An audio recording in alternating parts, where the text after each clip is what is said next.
Hello, this is Paul Hoyt. Welcome to today's Office Hours presentation. As you know, Office Hours is a relaxed, informal mentoring program that we do every Monday at noon Pacific time. All these recordings, slides, and exercises are archived in our members area, and all the recordings are available on my YouTube channel at www.youtube.com/user/Paul Hoyt. The reasons we do these office hours presentations is because I know that being a successful small business owner can be a wonderful experience, but it's tough. You really need the education, the training, the tools, and the team in order to be successful. And I want you to get to know me, because when you get to know me, you'll know that first and most importantly, I really do care about you. And I want you to succeed in every area of your life, whatever that means to you. I want you to find the greatness, the happiness, the divinity within yourself, and then remember it, embrace it, and live it every single day as I do. My passion is to increase the survival rate, accelerate the growth rate, and reduce the struggle rate of small businesses in America. And my vision is to help millions of CEOs and entrepreneurs accelerate their business growth and enjoy greater harmony and balance in their lives in the process. I want them to get past, I want them to grow and thrive and blast past survive, and you can help by passing the word along. So for those of you who are on the call or get value from these recordings, please pass along the invitation, the open invitation to any CEO, entrepreneur, small business owner out there who wants to get some education, training, and join a thriving, growing community to go to paulhoyt.com and sign up. Our office hours agenda is pretty much the same as an in-depth discussion of a business success principle. Then I offer some closing remarks, special offers, and an invitation for next week's session. And then we go into open questions and answers and coaching. So be thinking about your questions and your discussion topics during the context of today's call. And at the end of the call, we'll have plenty of times to talk about the things that are most important to you. I also invite you to join us in the Brilliant Business Groups on both Facebook and LinkedIn. It's easy to find on Facebook at facebook.com/groups/Brilliant Business. A little harder on LinkedIn, so you can search for the group Brilliant Business Group, or you can follow this link, which of course will be on the slides. It'll be in the members area that you can get later on. But it's bit.ly/Brilliant Business Group to join the Brilliant Business Group on LinkedIn. I publish a business success principle of the day 4 times a week on both Facebook and LinkedIn. I do an energy of the day posting every day on Facebook. That's 7 days a week on Facebook. We're up to number 465 in a row, with about 1,100 to go before I'd have to start recycling any of the energy of the day messages. You can make your comments, ask questions, share insights and takeaways in the Brilliant Business Group, and I invite you to like my business page on Facebook. And I have a special announcement today. Some of you who have tuned in a few minutes early heard it, but we're doing an introduction to the Awakened CEO system, which I'm very excited to announce. And a webinar will be held on Wednesday, March the 11th at 6 p.m. Pacific time. So watch your emails for sign-up information, and be sure to join me to learn all about the Awakened CEO system and the value that that can bring to your business and to your life. Today's topic is on the art of crafting great agreements, which is based on the book The Book of Agreement by Stewart Levine, published in 2002. I met Stewart in the CEO space community. In fact, I met him in July of 2004. As I looked through the book that I have, the Book of Agreement that I got, I realized I got it in July of 2004, which was the very first time that I attended CEO Space 10.5 years ago. So he was one of the CEO Space faculty members that I connected with at that very first conference that I went to, and we've stayed in connection with each other and in collaboration with each other for the last 10.5 years. So you never know when you go to a conference like CEO Space or tune in to a new community when you're going to find somebody that you just resonate with so much that it becomes a very long-lasting relationship. And I'm proud to call Stewart Levine both my colleague as a faculty member at CEO Space and as a personal friend. He's really, really a great guy. And at the end of the presentation today, I'll give you some information on how you might connect with him if having a conversation with him might bring value to you. As always, we relate the office hours presentation topic to one or more of the key performance areas of business. And in this case, it's all about leadership and about operations. In fact, forming great agreements is the number one business success principle that I talk about in the area of operations and administration. The legal paperwork, making sure that you have agreements in place well and that you have signed agreements in place, is a fundamental responsibility of every CEO, and we'll talk about why that's important here in just a minute. The agenda for today is, the first thing on our list is the importance of agreements, and we're going to talk about when and how to use attorneys, and then we're going to talk about the 10 essential components of great agreements that Mr. Levine put out and offered in his book, The Book of Agreements. Then we're going to sum it all up, as we usually do, with the bottom line. First, let's talk about the importance of agreements. Why do we want good agreements at all? And it goes back to the old days when they said that good fences made good neighbors. And then really understanding what's on your plate and what's on my plate can really, really be helpful to our relationship. So just like good fences make good neighbors, good agreements make for very, very good business. And signed agreements today in our particular society, the way that we do business today, are absolutely essential. You know, 150 years ago, in 1860, 1870, in those areas, they didn't have a lot of pen and paper. In fact, a lot of people didn't know how to read and write at all. The formal school system hadn't come about, which was started, in the late 1800s primarily to support the Industrial Revolution. Before that, they had one-room schoolhouses, but certainly not everybody had a chance to even learn how to read and write. So in those days, having a great agreement was about looking another person in the eye and saying that you were going to do what you said you were going to do and shake their hand. And if there was any disagreement or any confusion about the agreement later on, my belief is that both parties took equal responsibility for that, because in those days, a man's word was his bond. A man's word was everything. If you couldn't be trusted to form an agreement with somebody by looking them in the eye and shaking the hand, then you weren't trusted at all, and it made life very, very uncomfortable. But today we have morphed into a society where the paperwork is, frankly, almost all that counts.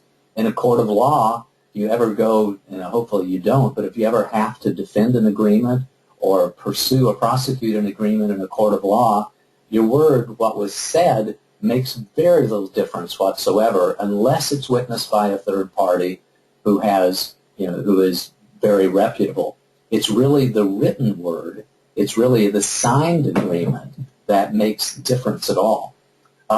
So the reason we do this is because it has become the way that we do business today. But it's also a good way to minimize conflicts and to increase the goodwill and the length of the relationships. As we say, good agreements make for good business. Good agreements make for great relationships because they really increase the understanding and reduce the conflict in between parties who work together. At some point in time, you'll also want to use attorneys. We strongly recommend that you have every significant contract reviewed by an attorney. And you get to decide, however, what is significant. For some people, it may be that every agreement over $1,000 or over $10,000 they want to have specifically reviewed by an attorney. For other people, it may be an agreement that's used for $200, $500, $1,000 contracts, but you use the same agreement or agreement template over and over and over and over again.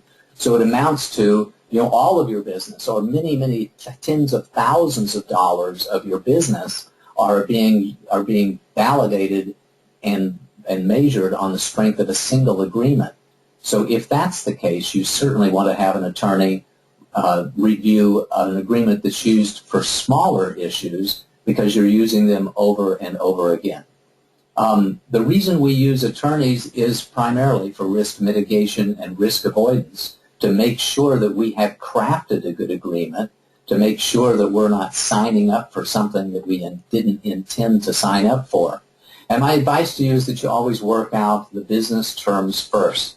Have letters of intent or in memorandums of understanding, whatever you call those, LOIs and MOUs. They're a great start. And then once you have an agreement on a significant agreement with another party, then have your attorney review that agreement and certainly recommend to them that they have their attorney review the agreement so that both people know exactly what you're signing up for. I had an occasion to review an agreement just last week that was really, really a lousy agreement. And I do believe that a person had signed an agreement for many hundreds of thousands of dollars without having their attorney review that agreement. Don't make that mistake. You get to decide what's significant, and what's significant to you is whether or not the relationship is significant and whether or not the dollar amount is significant. If you want to avoid conflicts and have a really great long-term relationship with somebody, then you may want an attorney to review the agreement. If the agreement's a significant dollar amount, then you may want an attorney to review that agreement.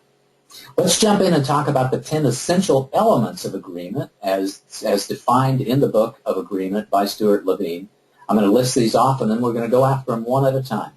First element is the intent and vision. Then comes roles and responsibilities, promises and commitments, the time associated with agreement, fees and payment terms, and then the measurements of satisfaction, the concerns, risks, fears, and consequences, any renegotiation or dissolution of wordage, language, conflict resolution, and ends up with the statement of agreement. So let's start off. The intent and vision is, I think, one of the most important parts of the agreement. This is where you have a general statement of what's going to happen. And I'm going to use an example of some of the business plans that I create for other people. So in the general statement of intent, when I do business plans, I say, it's my intention to help you write a business plan. It's a co-authored business plan. Both parties take equal responsibility for the quality of that business plan. And here are the deliverables. You get a Word document that's 30 to 50 pages long. You get an Excel spreadsheet with your detailed financial projections on it. And that's what you get when you do a business plan. And you say what is included and what's not included. I always offer the disclaimer that business plans need to be changed every 90 days or so, and those changes are not included in the context of this agreement. Well, this is where, in the very first paragraph of an agreement, where you specify what it is that's going to be accomplished and what is included and what is not included in the agreement. And believe me, it's very important to say what is not included in the agreement to make sure that you're fairly setting the expectations of your clients. The next section is the roles and responsibilities. Who's going to do what? Party 1 will do this. Party 2 will do that. Party 1 is responsible for A. Party 2 is responsible for B.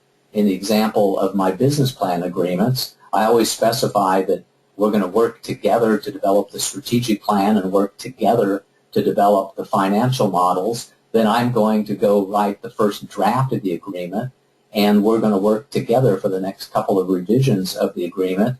But I'm just responsible for taking the information that you give me, adding my best advice to that, and then drafting the agreement. And you're responsible for every word and every number that appears in the final business plan. It's a pretty clear definition about what roles and responsibilities are. If you're a coach, then you may want to suggest that party 1 is going to show up, or your client is going to show up for the meetings, and your responsibility is to do the same. But they're responsible for making their own decisions, and they're responsible for taking action on the decisions that you help them make. Next section is the promises and commitments. Party 1 promises to do this. Party 2 promises to do that. And usually this is a very short section. In my example of the business plan, it's that I promise to show up for all of the meetings on time, and I promise to meet the due dates that we agree upon in the business plan agreement itself, and you promise to show up for meetings, and you promise to make payments on time. It's very important for you to define the promises and commitments associated with the agreements in some section of the agreement itself. Then comes the time. The agreement begins on what date? The agreement ends on what date? It is anticipated, and I like to, by the way, clarify the level of effort here as well. It's anticipated that Party 1 will spend so many hours, days, or weeks in working together with Party 2. It's anticipated that Party 2 we'll spend so many hours, days, and weeks together, and that delays may occur if people do not fulfill their time commitments in the way that they have agreed to do so. Back in the sample of my business plan agreement, typically I specify that the length of the agreement is about 30 days or so, because that's how long it takes to get a business plan. I expect my clients to put in 30 to 40 hours of work. I expect for myself to put in 30 or 40 hours of work. I expect for the revisions to only be 2 to 4 hours along each, and that 30-day commitment, those target dates for completing the first revision of the plan, those target dates for completing the plan itself, is maybe in jeopardy if the client doesn't meet their scheduled appointments or doesn't deliver the information that I need to put into the business plan in a timely manner. So that's what the time section of the agreement is all about. Then comes the section that we all dearly love, which is the fees and payment terms. The total fee for the engagement is going to be exactly, or is estimated to be. Expenses will be according to an estimate or will not be charged. The down payment is X. Progress payments will be made with on particular dates or when particular milestones have been accomplished. Holdbacks will be, by the way, which is very common in the construction industry. Holdbacks might be 5 or 10%, and there will be particular things that have to happen in order for those holdbacks to be released. And final payments will be made under what circumstances, on particular dates or when something is accomplished. And the payments may be made, which is my case, is wire transfer, check, or PayPal or credit card. It really depends on the size of the payment. I know that I've said this in previous office hours presentations, but I don't recommend that you take credit card payments over $1,000, primarily because of the risk of the chargebacks. And I usually specify that in my fees and payment terms sections of the agreements that I have. And then any penalties for non-performance. If the party fails to show up, or I fail to show up, or whoever's doing the engagement fails to show up or deliver in the time frame specified, what are the penalties for non-performance, if any? Then comes the measurements of satisfaction. When is the engagement going to be considered to be complete? Who's going to do any sort of final inspection, and who's going to be the judge of whether or not things were done in a quality fashion, and how is the completed product itself or the completed service going to be judged? How will we determine whether or not we were successful, and who gets to determine whether or not we were successful is a big element to many agreements. Then comes the one section that I think is absolutely the most important thing. This is the section on concerns, risks, fears, and consequences, where you get an opportunity to, and I get an opportunity to, or both parties get an opportunity to say what concerns them about this potential relationship. Party 1 is concerned that. Party 2 is concerned with. If the contract is not completed on time or with the quality desired, then what might happen? And here's the reason why this is most important, is it gets you an opportunity to talk about the really tough issues before the agreement is signed. So if somebody is, very, very concerned that, for example, they have a huge meeting with an investor coming up in 3 or 4 weeks, and if the business plan isn't ready, then they're not going to look very good in that meeting. That's a huge concern, something they ought to be sharing right away, so that somebody understands that the importance of those due dates, that it's really critical that we meet those. That may cause the service provider to work a little harder, to put a little extra effort in, maybe even burn the midnight oil or pull an all-nighter if necessary in order for the terms of that agreement to be met, where they might not necessarily put forth that level of effort if they didn't understand the consequences of the agreement not being made right. It may be that somebody wants to specify that, hey, cash flow is really, really important to me. If you don't make your payments on time, then I've got a big problem with my business that I need to address, and I may have some issue on completing the agreement itself. This is the opportunity for you to talk about the things that are real important that generally are not discussed before an agreement is signed. This is an opportunity for you to be honest with yourself and with whoever you're reaching an agreement with about the importance and consequences of this particular engagement. The next section is about renegotiation and dissolution. The next essential element, rather, is about renegotiation and dissolution, where you talk about how changes to the contract might be managed, either by negotiation or change orders, or in whichever fashion you want to do that, and whether or not both parties will agree to renegotiation if particular events happen, and whether or not and how the agreement may be terminated, such as the termination for convenience or early termination of contracts. And you may specify here as well that if there is early termination, what happens in terms of fees and payment terms, and what happens with regards to the relationship, overall, if for some reason you get into the engagement and it turns out that it's not working very well. This is the place, or this is the element of a contract where you specify that. And another really one that we hope you never get into is the conflict resolution side, the size of the contract, or phase of the element of the contract, In the conflict resolution element of the contract, typically you'll see some language in there around how both parties agree to discuss all issues amicably and fairly with each other, and that parties may agree to enlist the services of a third-party mediator, and that parties may agree to binding arbitration if mediation isn't successful. So some contracts prohibit you from filing a lawsuit to regain any sort of losses that you might feel if the contract wasn't performed well. You may agree actually to go to mediation first and then binding arbitration instead. So mediation, by the way, mediation is not binding. That's when you have a professional mediator try to get the parties to reconcile and agree between themselves what a successful resolution to the agreement might be. But arbitration can be binding. Arbitration is in lieu of a civil lawsuit. Arbitration is settled by a judge, where the judge just says, I heard both the arguments and here's what's going to happen. A small claims court is a good example of a binding arbitration. There's no jury, it's not long and drawn out, but the judge does have final say there. So I'm a big fan, by the way, of all three of the clauses in the agreements that I have with my clients. And then once you've talked about those 9 essential elements, then comes essential element number 10, where we talk about the statement of agreement. And usually you have the language here that says that this represents the entire agreement between the parties as signed below, which brings me back to the point that I made when we first started about how in our society today, what you say really doesn't matter as much as what you signed up for.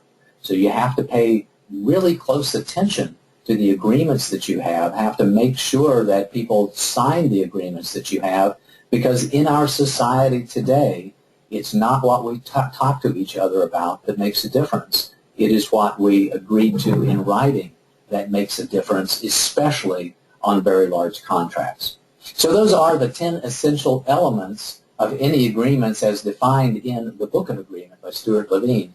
The intent and vision, the roles and responsibilities, the promises and commitments, the time associated with the agreement, fees and payment terms, measurements of satisfaction, concerns, risks, fears, and consequences, renegotiation and dissolution, conflict resolution, and the statement of agreement itself. So that's a lot. But wait, there is more. You can find other clauses are typical in agreements, such as the ownership of the work product. Any time that you are hiring somebody who is an artist, a photographer, a sculptor, somebody that does copyright information, somebody that creates a website for you, writes a song, does anything that's creative, it's really important for you to understand and specify who owns the final work product. Because the default is that the artist owns the work product, and they're typically granting a license, a very limited license, to you to use the work product under specific terms. So, for example, if you go to a photographer, go to their studio, and have them photograph pictures of you, they own the photographs, even if you paid them for the sitting. You oftentimes will have to purchase the right to use their photographs in a limited way after you've paid for the sitting. So for those of you who are in the in the habit or in the business of hiring others to create intellectual property for you, it's very important that in your agreements you have some specification of the ownership of the work product itself. You may also want to have limitations of liability. Very common clauses are that the service provider the liability of the service provider is limited to the size of the contract itself, or half of the contract, or the unpaid portion of the contract. So you want to watch the clauses on limitations of liability. And indemnification clauses are important. That means that you're going to agree to defend a lawsuit if you find out that you're using someone else's intellectual property inappropriately. So in the case of myself, whenever I do business plans, I always ask my clients to indemnify me, because if they're using somebody else's intellectual property and have handed it to me and recommended that I include that in the business plan, then that's their responsibility, not my responsibility. And likewise, if I use intellectual property that I've brought to the table, then I indemnify them, because I'll take responsibility for the contributions that I make to the agreements. You may also have special clauses with regards to withdrawals. These are very, very common in consulting agreements and with agreements with attorneys, where the consultant or the attorney or the business advisor or the CPA, some other professional, may say that under particular circumstances they may withdraw. For example, if you find that there's a conflict of an interest, if an attorney figures out that as they get into an engagement with you that you have conflict with somebody they're already representing, they may have to withdraw because of the conflict of interest. In my particular case, if I find that a client is not following my advice, then I'm not able to help them, and I'll withdraw simply because they're not following the advice that I offer to them. And you usually see clauses about there being an independent relationship and confidentiality clauses as well. So in addition to the 10 essential elements that we find in great agreements, you may also want to have these other clauses as part of your agreements, especially those agreements that you use time after time after time. And this is the point where you really want to make sure that an attorney is reviewing these clauses to make sure that you are agreeing to what you choose to agree with. So here's the bottom line. Good agreements limit the risk, they improve the communication, and they increase the likelihood of a favorable outcome. And if somebody refuses to sign an agreement with you, my strong advice is that you refuse to engage with them. Because in our society, as I've said a couple of times, our society runs on signed written agreements. And that's what makes for good business. So, you're welcome to do business of, a small nature, $100, $200, $500, however you want, via email and via written word. But anything where you feel like there's a risk to you, I strongly recommend that you have a signed agreement. And if somebody refuses to sign an agreement or says they don't want to work in a written agreement, then, you get to make the choice as to whether you ought not to engage with them. But my recommendation is that you walk away. And I've always found that attorneys are worth the money that they charge on any sort of significant contracts. They will almost always have some great advice to you in ways that you can reword things, clauses that you can take out, or clauses that you can add to your agreement to make it a better agreement for you that protects you and your business and your best interest. Here's a couple of bonus tips for you, by the way, is that formal agreements are really important between friends. It used to be that people said that, why do we have agreements between friends? And now I strongly recommend that you do have formal written agreements between friends, and it's because the relationship is so important to you. If a relationship is very important to you, if you haven't done business with somebody before, or if you've had little challenges in communication with somebody, then my strong recommendation is that you have a formal written agreement in between you and your friend. I also recommend, as Stewart Levine teaches in his programs, is that if you find that an agreement isn't working anymore for either party, that you just form a longer agreement. Form a new agreement whenever the ones that you have in place are no longer working for you. And another bonus tip is that you review your agreements clause by clause when the engagement begins, as I always do on some of my larger engagements. Just because somebody signs an agreement and a contract doesn't mean they actually read it or understand it. You know, we learned a lot of lessons in business over time, and this is the one I learned many, many years ago when I had an agreement to do a financial model for a client, and it ended up having a lot of challenges with the scope. And I said, you know, generally speaking, I only do about 8 different products when it comes to a financial projection. I don't want to project, a dozen or 20 or 100 different products one by one, because each one of those can take an hour or more to project an individual product. And the client that I had said, well, sure, I signed the contract, but I never read the contract. So I learned to review the contracts in detail whenever I start an engagement, just to make sure that my clients actually read the contracts that they signed. So that's been our agenda today. We talked about the importance of agreements. We talked about when and how to use attorneys. We talked about the 10 essential components of great agreements. I summed it up to a bottom line and then offered a few bonus tips. Your homework in between now and the next time that we talk is to get the book of agreement and read it. If you're challenged with agreements, if you have any questions at all about what a good agreement can include and what it should not include, then get the book of agreement. In the book, there's a lot of sample agreements for you that you can use and leverage a tremendous amount. Identify the significant contracts and agreements that you have with your business, and then go back and check to see if these have these essential elements with them. Most likely that you're going to find 1 or 2 things that you can add to your agreements, which will make them safer and safer for you and communicate better with your clients. Get your essential, important agreements reviewed by an attorney. Get new agreements if your agreements are missing in any way, and revisit agreements that are not working for you. And of course, as always, get coaching and support to manage the process if you need to do that. In just a second, we're going to have open questions and answers, where we're going to have comments and questions on the topic of the day and then any other issues. I want you to tell me what your biggest takeaways are. I want insights that you gain from the presentation, and tell me what you're going to focus on. Our support services here at Hoyt Management Group include education, training, coaching, and consulting. We also have a growth management aspect to our business, which is a do-it-with-you service. So some of the things that we do are focused on helping you do it for yourself. Other engagements and services that we provide are working with you to get it done, such as financial models and business plans. And in some cases, we do it for you. You can hire us to develop sales scripts and do all kinds of different things where we can actually be a member of your operational team and help you get the job done by doing some of the work for you.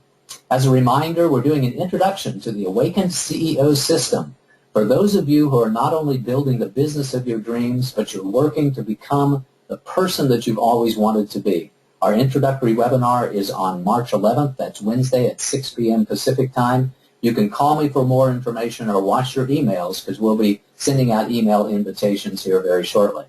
Our next office hours will be next Monday on March the 9th. I'm not sure what the topic is going to be. It's likely to be a group coaching call. So think about the questions that you might want to have. We may not do a formal presentation because I am so focused on delivering an extremely high-quality, informative presentation for the launch of the Awakened CEO system on Wednesday, March the 11th. Let me know what topics that you would like for me to address on future office hours calls by going to paulsurvey.com, and do your homework in between now and next Monday. We're going to jump into the open questions and answers and coaching section of the call. In addition to my contact information, I've also got the contact information for Stewart Levine there. You can look him up at his website at resolutionworks.com, or send him an email to resolutionworks@msn.com. If you have a need for mediation or conflict resolution, or for somebody to take a look at your agreements and help you out there, Stewart is a wonderful person for you to become engaged with and talk with. And, of course, you can reach me at paul@paulhoyt.com. You can either call or text me at the telephone number on your screen. And if you want to schedule an appointment, 15 to 30 minutes or so, an introductory call, you can go to schedulepaul.com and find a time on my calendar and see if that time works for me. For us to have a 15-minute conversation, I would love to have that check-in conversation with you. And with that, we're going to open it up to questions and answers for today's call. Stephanie, do we have any questions for today's call? Yes, we do. First questions. Do my agreements need to take this form, or can I just use a proposal? Proposals are really great for agreements, but proposals, generally speaking, don't have all of these essential elements into them. Proposals are generally marketing language, talking about the value that the client is going to receive. And they usually don't include the details about roles and responsibilities. They certainly don't address concerns, risks, and consequences. So my belief is that proposals are pretty good for small engagements. But if you get into something that's in the multiple thousands of dollars, my suggestion is that you turn that proposal into a different kind of written agreement, one that does contain all of these essential elements, and one which can be signed, and one which can be negotiated and discussed, etc. So generally speaking, there are times when you don't need a big formal, 10-page written agreement. I think if you're selling something on your website, for example, you can have implied terms and conditions, and you can have terms and conditions pages on your website if somebody's going to sign up for something from your website, and that essentially becomes the agreement at that point in time. And you can also send proposals out to people as long as it's not, in multiple thousands of dollars. So I'll oftentimes do that, by the way. I'll send out a proposal, and then I'll follow up the proposal with an agreement. In my particular case, I use a two-phase form of agreement. I have a master services agreement followed by a statement of work. And that statement of work defines the detailed deliverables, the fees and payment terms, the roles and responsibilities, and all of those essential elements that are necessary. And the master services agreement defines the detailed relationship between the two parties, those aspects of the relationship which don't change based upon the engagement itself, on the momentary engagement. So I think that was a fairly long answer to a short question. I think proposals are really good for small engagements, but they should be followed up with more formal written agreements that contain a lot more or all of these 10 essential elements of agreements if it's a substantial size of a contract. Hopefully that was helpful. Stephanie, next question. How can small businesses write agreements that avoid having abusive right to audit terms added by customers that can eat a business alive? Excellent question. I think the answer is that you don't have to sign anything that you don't agree with. Some customers will have audit terms, or you'll offer them an agreement, and they'll say, this is great, but they'll want to add all of their own clauses to the agreement. So if a customer adds a clause to the agreement and you don't agree with the clause or you don't understand the clause, then by all means don't sign the agreement. And because there are some sneaky people out there, here's the bottom line. 1 out of 100 people is insane, and 1 out of 100 people is not in integrity, and they really like to manipulate people and abuse other people. It just happens. It's just a fact of life. In your particular circles, it may be more than 1 out of 100. It depends on, who you hang around with. Who I all hang around with, and the people who are attracted to listen to me and do work with me, it's down to about 1 out of 100. So I have seen deceptive negotiation tactics where somebody at the very last minute, especially if they think they've got you over a barrel, if they think that for some reason they're in an extremely strong negotiating position, at the last minute will throw in a clause that's favorable to them and not favorable to you. And you got to watch out for those. But generally, the rule of thumb is, you don't sign anything that you're not comfortable signing. And you don't sign anything that you don't understand. And if you don't understand it, pay an attorney to take a look at it. Well, attorneys are not bad folks at all. In fact, there's a gentleman on the call right now who's one of my very favorite attorneys. So generally speaking, if you say, hey, can I buy 15 minutes of your time? most of them will say, great, and for $50, for $80, for whatever, whatever they charge. Some attorneys will give you, 5 or 10 minutes of their time without charging you at all because it's a hassle to actually send the invoice out. Don't sign anything unless you really like it, understand it, know exactly what it is, and don't hesitate to reach out to an attorney, either asking as a favor or on a for-fee basis to get them to review a specific clause of a contract or the entire contract.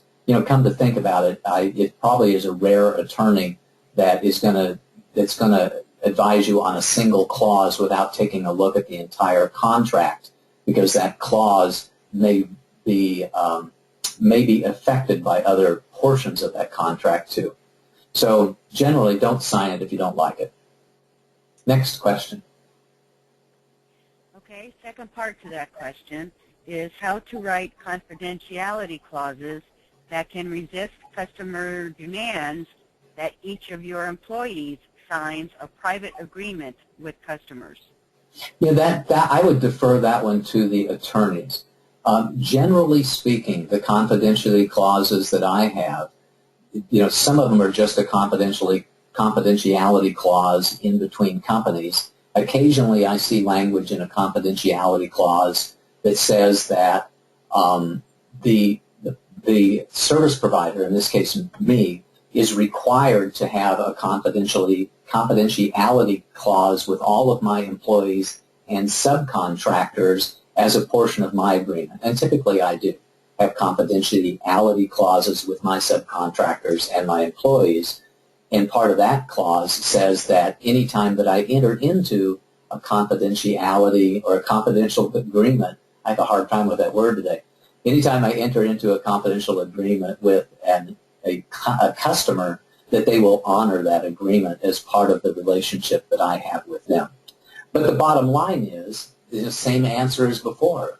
If your potential client or prospect is offering you a clause on a contract that you don't understand or you don't agree with, you don't have to sign it. And if it's really an important negotiation, then you can bring in a third party who's experienced in those kinds of negotiations to help it be right for yourself. And I know that Stewart and other people are happy to have those facilitated conversations to help people form really good agreements. And that, by the way, isn't unusual at all. When you have agreements that are $100,000, $500,000, $1 million in size, parties may hassle it out. And if the attorneys and the principals of the agreement can't really figure it out, they may hire somebody, an independent third party, to come in and help them facilitate the negotiation process so that they can reach an agreement that everybody is comfortable with. Next question, Stephanie. Okay. I've been working with a friend for a couple of years on a joint venture, but he doesn't seem to want to sign an agreement. What should I do?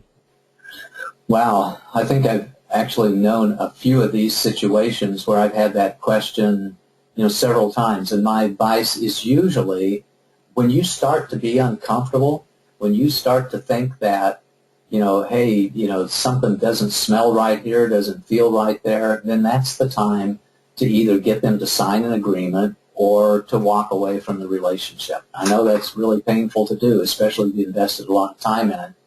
But, if they refuse to negotiate an agreement, if they refuse to help put the understanding that you have with them in writing, then there's something not right about that. All of my friends, if I'm a friend with somebody and says, hey, can we form an agreement here so we can get this done? I'm happy to do that. Most people are happy to do that. Sure, you bet. Let's talk about roles and responsibilities. Let's talk about fees and payment terms. Let's talk about intent and vision. And let's especially talk about any concerns or risks that you feel like you've got with this relationship and any consequences that you have and all of those other clauses. People who are good people, who operate in integrity and they do business in a sane and responsible way, won't hesitate to form a written agreement with you and sign that written agreement.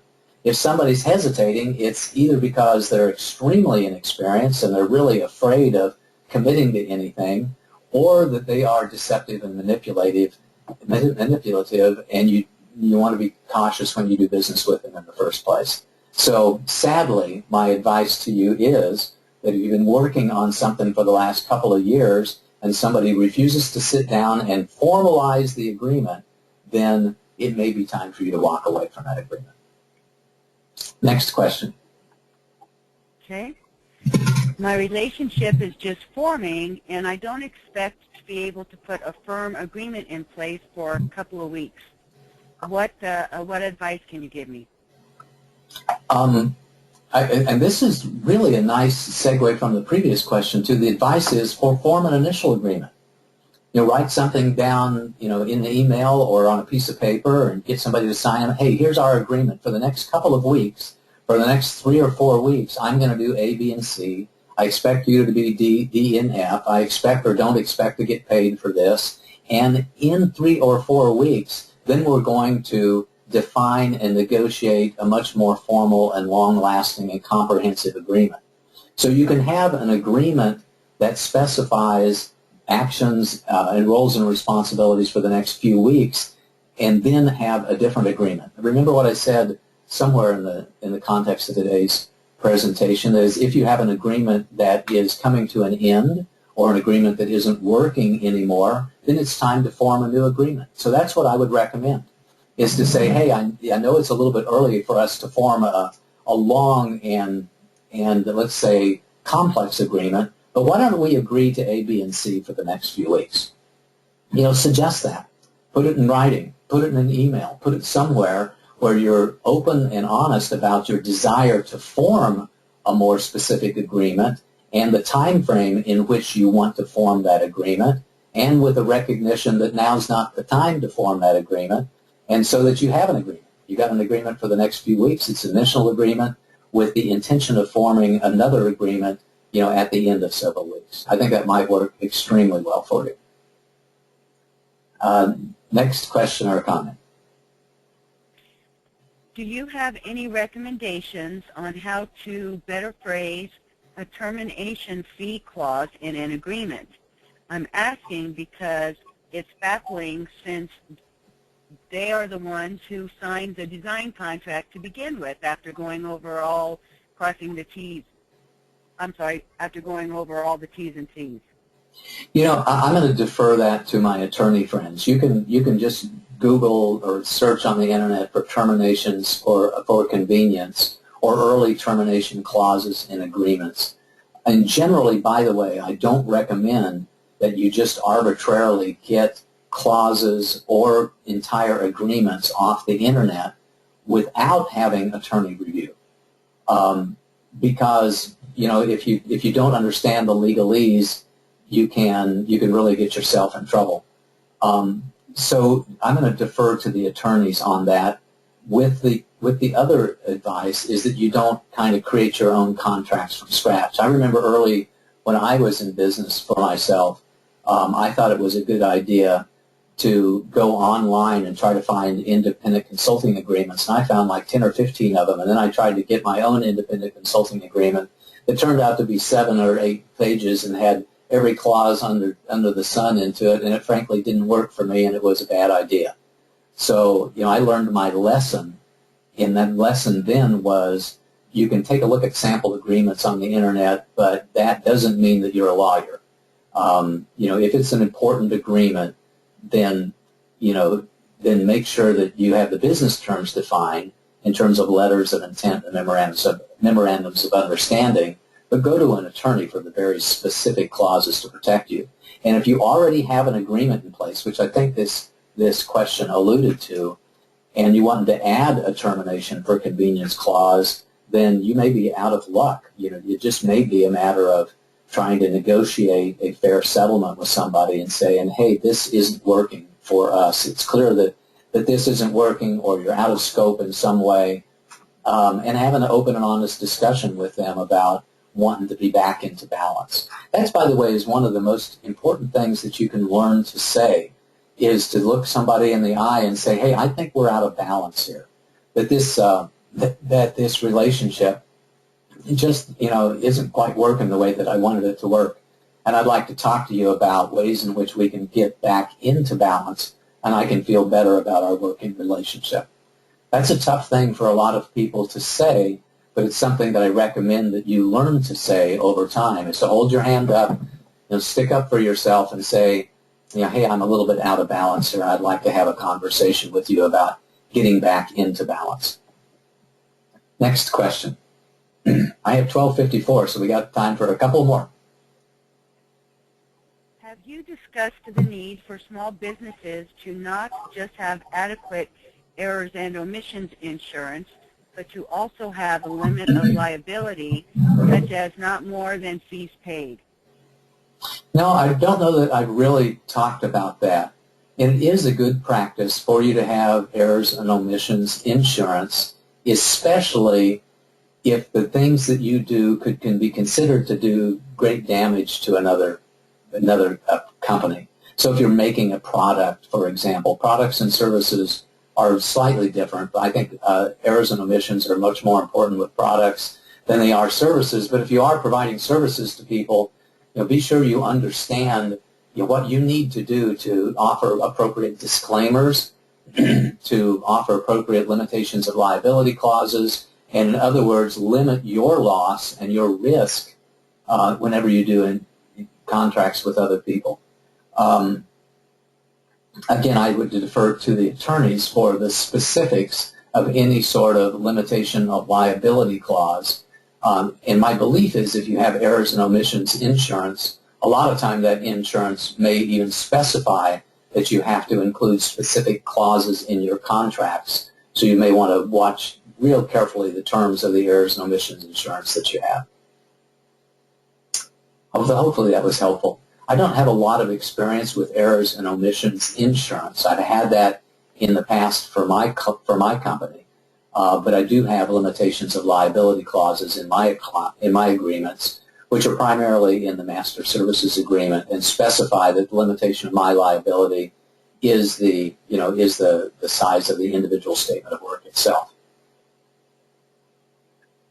Next question, Stephanie.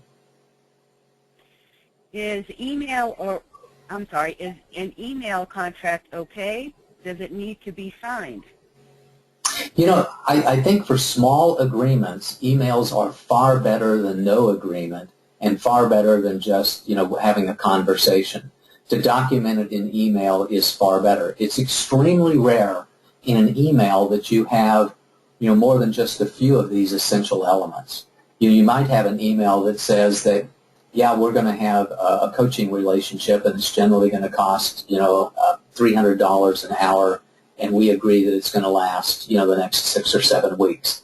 And that might be sufficient for that level of agreement, but what you haven't covered is many of the essential elements of agreements. You haven't really talked about roles and responsibilities. You haven't talked about termination for convenience. You haven't talked about fees and payment terms. You haven't talked about a lot of those things. So I think that email agreements are better than verbal agreements because at least you've got something in writing that can help with the communication and probably reduce any sort of conflicts that you have. But it's not nearly as good as a formal written agreement, and of course one that's vetted by an attorney.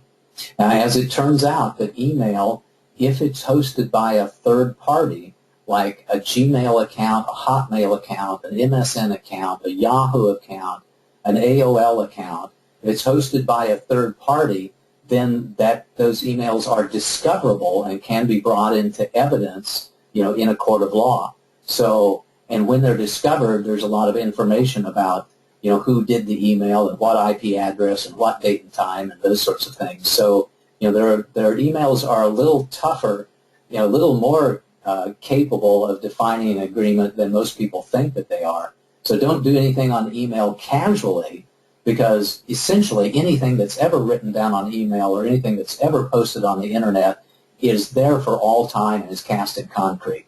So my encouragement for you is not to write anything via an email, either as a portion of an agreement or as an admission of guilt or something like that, because it's there for all time. So be cautious about using email for agreements. Be cautious about using email for negotiations. But in the case of very small things, they can be far better than just a phone conversation. Hopefully that's helpful. And hopefully the attorneys friends of mine who might be on the call or listening to the call will agree with that. And I would like to say, by the way, even though we've talked a lot about agreements today, and I've been in business for a long, long time, I am not an attorney. So don't ask me to take a look at an agreement and with the eyes of an attorney and, and be helpful in that way. I'm happy to take a look at a letter of understanding or a memorandum of understanding, in the context of a coaching relationship with my clients, but I'll oftentimes refer them to attorneys and defer to attorneys when it comes to important clauses in agreement. I'm not practicing law without a license. I'm not a licensed attorney. I'm just a businessman who's seen a lot of agreements over the last 50 years. Next question, Stephanie, if we have one.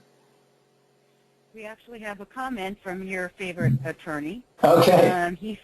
He says, the errors and omissions, a.k.a. directors' and officers' liability policies, can protect you when you're offering securities and get sued. Says that it's a great idea at that point. It is a great idea. Thank you very much. And thank you for attending the call today. That's Steve Myers, one of my favorite securities attorneys that I've had the opportunity to work with, for a number of years with a number of different clients in common. So thanks for coming to the call today, and thanks for your comment as well. And with that, we are going to call it a wrap. As a final word, reminder that on Wednesday, March the 11th at 6 p.m. Pacific, we'll do an introduction for my new programs around the Awakened CEO system. Please look at your emails for those, and until we meet again, either next week on our office hours call or on Wednesday, March 11th, with the introduction to the Awakened CEO system, this is Paul Hoyt wishing you a most marvelous and prosperous day. Bye-bye.